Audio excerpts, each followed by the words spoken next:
WhatsApp পোলাপাইন, কি অবস্থা সবার? আশা করি সবাই ভালো আছো। আজকের এই ভিডিওটা তোমাদের জন্য খুবই বেশি গুরুত্বপূর্ণ। তোমাদের পরীক্ষা নিয়ে যার যার কনফিউশন আছে, এই ভিডিওটা যদি তোমরা সম্পূর্ণ দেখো তাইলে তোমাদের সব ধরনের কনফিউশন এবং চিন্তা সব দূর হয়ে যাবে। তোমরা আমাকে অনেক প্রশ্ন করেছো, এই ভিডিওতে আমি তোমাদের সকল প্রশ্নের উত্তর দিয়েছি। এই ভিডিওটা শেষ পর্যন্ত দেখো, তাইলে তোমাদের সব প্রশ্নের উত্তর পাইবা এবং যদি তোমাদের কনফিউশন থাকে সেগুলো ক্লিয়ার হয়ে যাবা। তোমাদের বলা প্রশ্নের মধ্যে একটা প্রশ্ন ছিল, পরীক্ষা কত ঘন্টা হবে? আচ্ছা, পরীক্ষা কত ঘন্টা হবে? পরীক্ষা অবশ্যই 5 ঘন্টা হবে। 5 ঘন্টার মধ্যে তোমাদের প্রায় 30 মিনিট বিরতি দিতে পারে। এখন 5 ঘন্টা হবে সেটা কোথায় বলেছে সেটা আমরা দেখি। এই যে দেখো, তোমাদের সরকার থেকে বলে দিছিল বিষয়ভিত্তিক মূল্যায়ন কার্যক্রম নির্ধারিত দিনে সর্বোচ্চ 5 ঘন্টার মধ্যে সম্পূর্ণ করতে হবে। তবে মূল্যায়ন কার্যক্রমের উপর নির্ভর করে একটি মধ্যবর্তী বিরতি দেয়া যেতে পারে। আচ্ছা, তো দেখছো তোমাদের সর্বোচ্চ 5 ঘন্টা, মানে 5 ঘন্টার বেশি না, 5 ঘন্টার আগেও শেষ হয়ে যেতে পারে। ঠিক আছে, তো আশা করি এইটা ক্লিয়ার।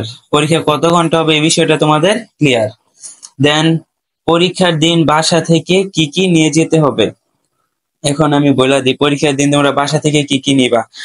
গতবার তো তোমরা বই নিয়ে গিয়েছিলা, যারা এখন অষ্টম শ্রেণীতে পড়ো তারা অবশ্যই জানো, সপ্তম শ্রেণীর 2023 সালের পরীক্ষায় বই নিয়ে গিয়েছিলা এবং বিভিন্ন কোশ্চেন আগে দিয়ে দেওয়া হয়েছিল। কিন্তু এবার তোমাদের স্কুল থেকে খাতা দিবে, তোমরা বাসা থেকে নিলে পেন্সিল, কলম, স্কেল, পরে ইরেজার, এগুলা নিয়ে যেতে পারো, যে নর্মাল এক্সাম যেরকম সেগুলা। ঠিক আছে, আর বেশি কিছু নেওয়া লাগবে না। আর এখানে বলছে যে খাতার মধ্যে কি কি লিখবা, খাতার মধ্যে কি লিখবো, এই যে এই বিষয়টা নিয়ে আমি একটু পর একটা ভিডিও আসবো, এটা তোমরা দেখে নিও যে প্রত্যেকটা আলাদা আলাদা সাবজেক্টের জন্য আলাদা আলাদা মানবন্টন তৈরি আছে। তোমরা ভিডিওটা দেখলে তোমাদের সব কনফিউশন দূর হয়ে যাবে যে তোমরা খাতার মধ্যে মূলত কি কি লিখবা। দেন আসি, বই নিয়ে যেতে পারবো কিনা। না, অবশ্যই বই নিয়ে যেতে পারবা না। আমি তোমাদের যে সাজেশন দিয়েছি সেগুলো শিওর আসবে কিনা। হ্যাঁ, অনেকে আমাকে কোশ্চেন করো যে স্যার আপনি আমাদের যে সাজেশন দিয়েছেন এই সাজেশন কি শিওর আসবে, এটা কি শিওর কোশ্চেন? আমি সবাইকে বলতেছি যে এরকম গ্যারান্টি দিয়ে বলতে পারি যে কেউই কোনো তোমাদের এখন সাজেশন দিয়ে বলতে পারবে না যে এটাই তোমাদের এক্সামে শিওর আসবে। কিন্তু হ্যাঁ, যে সাজেশন গুলো দিয়েছি সেগুলো অবশ্যই অবশ্যই গুরুত্বপূর্ণ তোমাদের এক্সামে আসার মতো। যদি এবার তোমাদের কোশ্চেন আকারে আসে তাহলে অবশ্য বইয়ের বাইরে থেকে আসবে না। আর আমি যে সাজেশন গুলা দিচ্ছি সেগুলো তো বইয়ের মধ্যেকারই, তাহলে এগুলা থেকে তো আসতে পারে না। হয়তো হুবহু না আসলো, এগুলোর মতো করে আসতে পারে, বইয়ের বাইরে তো আর কিছু আসবো না। ঠিক আছে, আশা করি এই বিষয়টা তোমরা ক্লিয়ার। হ্যাঁ, দেন পরীক্ষার আগের রাতে প্রশ্ন দিবে কিনা। হ্যাঁ, পরীক্ষার আগের রাতে তোমাদের প্রশ্ন দিবে, কিন্তু আসলে সেটা অবশ্য প্রশ্ন হবে কিনা আমি জানি না। যা দিব তা নিয়ে আমি তোমাদের একটা ভিডিও বানাই দিব। আর এটা নিয়ে কনফিউশন দূর করার জন্য সরকার যা বলছে তোমরা তা দেখে নাও। তার আমি দেখাচ্ছি এখনই। এই যে দেখো, কি বলছে এখানে, মূল্যায়ন কার্যক্রম পরিচালনার জন্য মূল্যায়ন নির্দেশনা। মূল্যায়ন কার্যক্রম শুরুর পূর্বের দিন নৈপুণ্য অ্যাপের প্রতিষ্ঠান ড্যাশবোর্ড মাস্টার নৈপুণ্য .gov.bd এবং সংশ্লিষ্ট অধিদপ্তর ওয়েবসাইটে পাওয়া যাবে। তোমরা কি বুঝছো? পরীক্ষা শুরুর পূর্বের দিন তোমাদের যে নৈপুণ্য অ্যাপ আছে, নৈপুণ্য অ্যাপ, ওই নৈপুণ্য অ্যাপের মধ্যে পাওয়া যাবে এবং তাদের যে ওয়েবসাইট আছে ওয়েবসাইটেও পাওয়া যাবে। বিষয়ভিত্তিক বিষয়ভিত্তিক মূল্যায়ন নির্দেশনা, মূল্যায়ন কার্যক্রম সময়সূচি অনুসারে নির্ধারিত দিনের পূর্বের দিন পাওয়া যাবে। এতটুকু বুঝছো যে তোমাদের প্রত্যেক পরীক্ষার আগের দিন মানে পূর্বের দিন পাওয়া যাবে। এখন বুঝছো যে তোমরা যে পাওয়া যাবে কিনা তোমাদের কোশ্চেন হ্যাঁ পাওয়া যাবে। হয়তো পুরো কোশ্চেন যদি নাও পাবলিশ হয় তাও তোমাদের নির্দেশনা পাবলিশ হবে। এই নির্দেশনা দিলেও আমি এই নিয়ে তোমাদের ভিডিও অবশ্যই বানিয়ে তৈরি করে দেবো যাতে তোমাদের সুবিধা হয়। আশা করি এই বিষয়গুলো তোমরা বুঝছো। এখন গতদিন তোমরা বিভিন্ন কমেন্ট করেছিলা, এই কমেন্ট গুলো আজকে দেখি যে কে কি লিখেছো আর কার কি কনফিউশন আছে, আমি সবগুলো অ্যান্সার দিতেছি। এখানে প্রথম কমেন্ট হচ্ছে, আপনি যে সাজেশন দিচ্ছেন এগুলো কি শিওর এগুলা থেকে আসবে? এটার উত্তর আমি দিয়েছি, তুমি যদি ভিডিওটা দেখো তাহলে এটার উত্তর পাইবা। আচ্ছা স্যার, প্লিজ আমাদের শিল্প সংস্কৃতির পড়াগুলা ডিটেলসে দেন। আমি শিল্প সংস্কৃতি অষ্টম শ্রেণীর কোনো ভিডিও বানাইনি, কিন্তু খুব শীঘ্রই তোমাদের শিল্প সংস্কৃতির একটা ভিডিও তৈরি করব। সেই ভিডিওতে তোমরা আশা করি সব ঠিক মতো পেয়ে যাবা। আরেকজন বলেছে, স্যার সপ্তম শ্রেণীর মূল্যায়ন শিল্প সংস্কৃতি বইয়ের বিষয়ে দিচ্ছেন, বাকি সব কোথায়? হ্যাঁ, সপ্তম শ্রেণীগুলো দিচ্ছি, অষ্টম শ্রেণীগুলো আমি অবশ্যই দিব না। সপ্তম শ্রেণীর বাকি সাবজেক্ট গুলো আমি খুব তাড়াতাড়ি দিয়ে দেওয়ার চেষ্টা করব। আচ্ছা, দেখো আরেকজন খুবই একটা গুরুত্বপূর্ণ একটা কমেন্ট করেছে, যেটা তোমাদের সবারই কাজে লাগতে পারে। স্যার আমাদের স্কুলে উপস্থিতি কি কি কাজ করতে হবে সেটা যদি দেওয়া হয় তাহলে ভালো হয়। বলতে গেলে স্কুলে বসে আমরা কি কি কাজ করব, সরকার থেকে কি কি করতে হবে সেগুলো তো 7-এ থাকে, আপনারা বলেছেন। এবার যদি এরকম অষ্টম শ্রেণীতে দেওয়া হয় তাহলে অনেক ভালো হয়। তোমার যে প্রশ্নটা এই নিয়ে আমি একটা সুন্দর করে ডিটেলস একটা ভিডিও বানাবো একটু পরেই।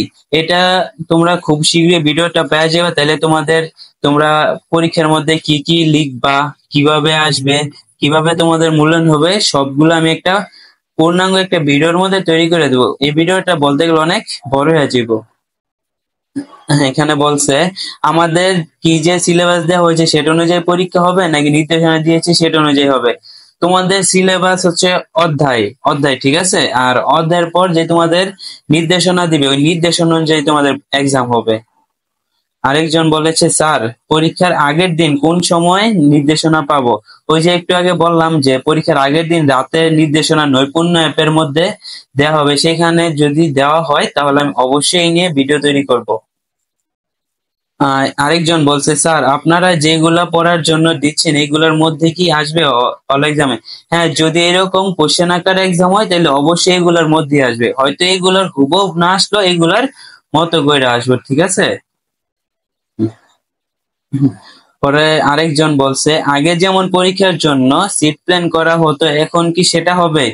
সেটা তোমাদের স্কুল ভিত্তিক, এটা তো আমি অবশ্য জানি না। যদি করা হয় তাহলে তো ভালোই, আর করা হলো তোমাদের দল ভিত্তিক সিট প্ল্যান করা হইতে পারে। এটা যার যার স্কুল। আচ্ছা, এখানে আরেকজন বলছে, আসসালামু আলাইকুম স্যার। ওয়ালাইকুম আসসালাম। আশা করি ভালো আছেন, আশা করি তুমিও ভালো আছো। স্যার দয়া করে অষ্টম শ্রেণী শিল্প সংস্কৃতি বন্ধু খাতার ভিতর কি কি লিখবো বা আঁকবো তা নিয়ে যত দ্রুত সম্ভব একটা ভিডিও তৈরি করলে অনেক উপকার হতো। আমাদের পরীক্ষার আগের আমার বন্ধু খাতার প্রথম 4 অধ্যায়ের কাজগুলো উঠাতে হবে, আপনি দয়া করে সঠিক বন্ধু খাতার কাজটা করে দেন। ওকে, ঠিক আছে, আমি এই শিল্প সংস্কৃতির বিষয়টা খুব তাড়াতাড়ি দেখবো এবং তোমাদের জন্য অবশ্যই ভিডিও নিয়ে আসবো।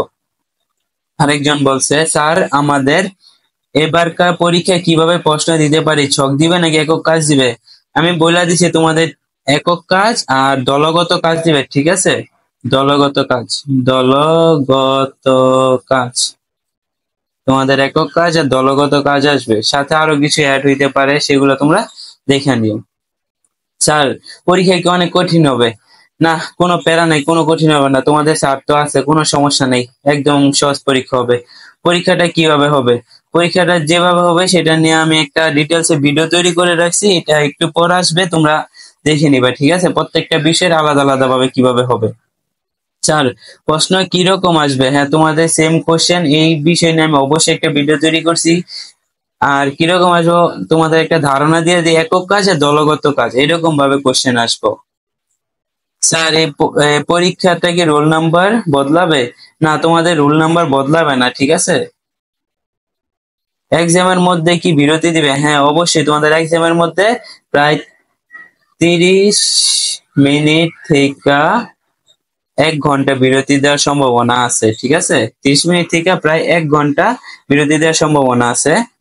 স্যার আমাদের বই ছকগুলো মুখস্থ করা লাগবে। দেখো ছকগুলা তো সম্পূর্ণ মুখস্থ না করলেও হবে, তোমরা চাইলে যে ছকগুলার বুঝতে পারো যে ছকগুলো আসলে কি বলছে এবং ছকগুলা থেকে যে যে কোশ্চেন আসতে পারে ওইগুলা মুখস্থ করতে পারো, আর যেইগুলা ছক ইম্পর্টেন্ট সেগুলা মুখস্থ করবা, ঠিক আছে? স্যার আমাদের কি প্রশ্ন দিয়ে দেওয়া হবে? হয়তো পরীক্ষার দিন স্কুলে স্যাররা দিবে তোমাদের, বাট আগের দিন রাতে যদি আসে তাহলে আমি অবশ্যই তোমাদের প্রশ্ন দিয়ে দেওয়ার চেষ্টা করব। স্যার আসসালামু আলাইকুম। ওয়ালাইকুম আসসালাম। স্যার এক্সাম কি 5 আওয়ার হবে? হ্যাঁ 5 আওয়ার হবে। স্যার পরীক্ষা কি স্কুলে বই নিতে পারবো? আর কি বলছো, রিপ্লাই না দিলে খবর আছে? কমেন্ট করলাম কত রিপ্লাই। আচ্ছা রিপ্লাই দিচ্ছি, সমস্যা নাই। হ্যাঁ স্কুলে বই নিয়ে যেতে পারবে না। সরি, স্কুলে বই নিয়ে যেতে পারবেন না, অবশ্যই না। ঠিক আছে, পারবা না। আগের বারের মতো নিয়ম নাই। স্যার আমাদের পরীক্ষার কোশ্চেন কি হার্ড হবে? আরে হার্ড হলে কোনো সমস্যা নাই, তোমাদের স্যার আছে না, কোশ্চেনের সব অ্যান্সার দিয়ে দিমু, কোনো প্যারা নিও না, ঠিক আছে? আর আশা করি তোমরা তোমাদের মাথার মধ্যে যা যা প্রশ্ন ছিল সবগুলোর অ্যান্সার পাইছো। যদি এছাড়াও তোমাদের আরো কিছু জিজ্ঞাসা থাকে তাহলে অবশ্যই কমেন্ট করো। আর ভিডিওটা তোমাদের বন্ধুদের সাথে শেয়ার করে দাও যেন তারাও বুঝতে পারে যে এক্সাম কিরকম ভাবে হবে। আশা করি তোমরা এই পর্যন্ত বুঝছো। ভিডিওটা ভালো লাগলে হ্যাঁ কমেন্ট করো। আজকে এ পর্যন্তই, আল্লাহ হাফেজ।